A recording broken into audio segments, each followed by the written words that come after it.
नीम के दरख्त के आसपास आम का पेड़ लगा देने से नीम मीठा नहीं हो जाता। जिनकी फितरत में हो डसना, वो डसा ही करते हैं। गुस्सा और कानून दोनों बड़े समझदार हैं। कमजोर को दबा देते हैं और ताकतवर से दब जाते हैं। इबादत का कोई असूल नहीं है। वो हर उसकी आवाज सुनता है जो मुखलिस दिल से निकली हो। दुनिया में ऐसे लोग भी होते हैं जो कपड़े तो ब्रांडेड पहनते हैं, लेकिन सोच उनकी लंडे वाली ही होती है। जिनकी तरबियत में कमी रह जाती है ना, वो सारी उम्र दूसरों की किरदार कशी, तानाजनी, तासुब फैलाने और सुकून बर्बाद करने में पेश पेश रहते हैं। दुनिया में 90% इंसान एक पिंजरे में कैद है, और जिस पर लिखा है कि लोग क्या कहेंगे। खुदारा उस पिंजरे से खुद को आजाद करके देखें, यकीन करें लोग कुछ नहीं कहेंगे।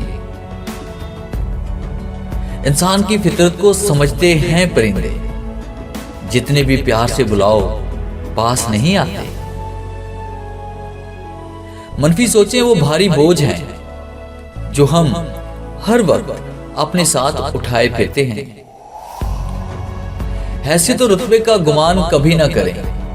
याद रखें, उड़ान हमेशा जमीन से शुरू होकर जमीन पर ही इख्तिताम पजीर होती है। जिसकी अमीरी उसके लिबास में हो वो हमेशा फकीर रहेगा, और जिसकी अमीरी उसके दिल में हो वो हमेशा गनी रहेगा।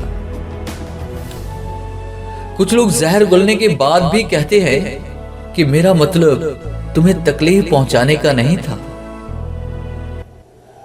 जो लोग खुद गंदगी में रहते हैं, दूसरों की जात पर कीचड़ वही लोग उछालते हैं। जब आपका रवैया लोगों की तौकात के मुताबिक नहीं होता, तब उनका असली चेहरा सामने आता है। तू जिस्म के एतबार से हैवान और रूह के एतबार से फरिश्तों में से है, ताकि तू जमीन पर भी चले और आसमान पर भी।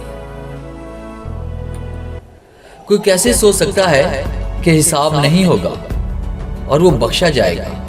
याद रहे, हिसाब होगा, एक एक आह का होगा, आंसुओं का होगा, बेहिसी का होगा, इल्जाम तराशी का होगा। हमेशा उन लोगों का चुनाव करें जिनको इज्जत देने पे वो खुद से बढ़कर आपको इज्जत दे, और यही बेहतरीन लोगों की निशानी है। हर उगने वाली चीज ये बताती है कि इंसान जो बीजता है वो ही काटता है। ऐ मेरे दोस्त, अगर तुम समझदार हो तो मोहब्बत के सिवा कुछ ना बीजो। हर उस शख्स को वजाहतें दे देकर अपने वक्त और सुकून को बर्बाद करना बेवकूफी है, जो हमेशा आपको गलत समझने के लिए मसरूफ अमल रहता है।